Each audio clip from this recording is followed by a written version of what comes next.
At 10 News Weather Authority from the JES Weather Center.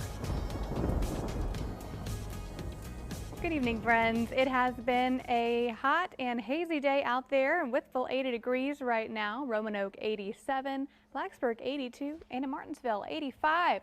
So you'll notice though we have been very clear today. It's been dry, but we still have this haze in place, and that is because of the Canadian wildfire smoke. Yes, we are still dealing with it, and our air quality is still affected.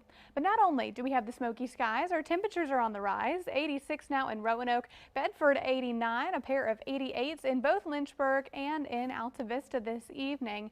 Floyd 80 degrees, and in Pulaski 82 as well.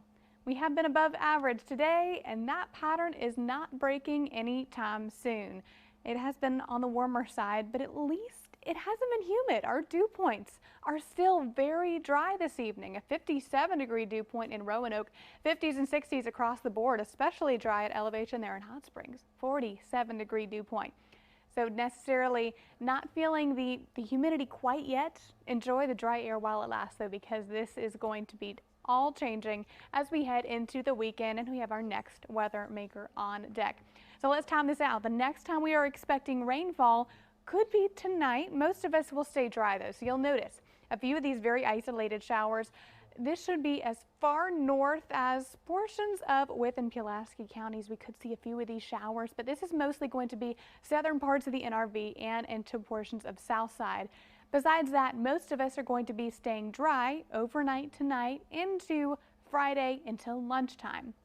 Lunchtime on Friday, about noon, we are going to see a few of these isolated pop-ups beginning. Of course, the cloud cover is still going to be around, and that will limit any sort of convection and any sort of fuel in our atmosphere. So that's good news. That's why we're not expecting severe weather as we head into these next few days. But you'll notice the coverage becomes a little more scattered about 2 to 3 o'clock, and that will enter into evening drive time as well. We will still have those showers and a few rumbles of thunder, of course, lasting until the overnight hours Friday. This will wrap up by about midnight, and overnight could see a few stray showers entering parts of the NRV, and then we will dry out completely by about 7 a.m. on Saturday.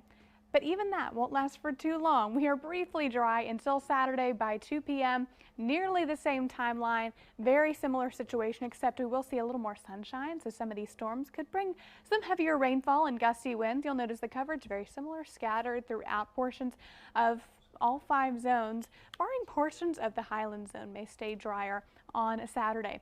That is our story, and that will continue into Saturday and unfortunately repeat just in time for Father's Day. Amount of rainfall that is expected is going to be quite a bit. We're actually looking at by Saturday around ½ inch to ¼ inch for most of the viewing area. And then as we head into Saturday and Sunday, we add to those totals around 1 inch to 1.5 inches, some portions even getting up to 2 to 2.5 inches. So we are going to keep a close eye out for any sort of flooding potential. Zone by zone, low temperatures tonight are back in the mid and upper 60s, so we're very mild for this time of year. And the next week or so, we are still above average, 80s and even 90s. John and Rachel, I hate to deliver such a dismal looking forecast. Look at that. I know, there's storm clouds across the board. It's a very active pattern, but I've been calling it a very Florida forecast for the past couple weeks because we're going to have sunshine at least parts of the day, well, but a quick thunder boomer. That's good, but yeah, seeing that 7 days, whew.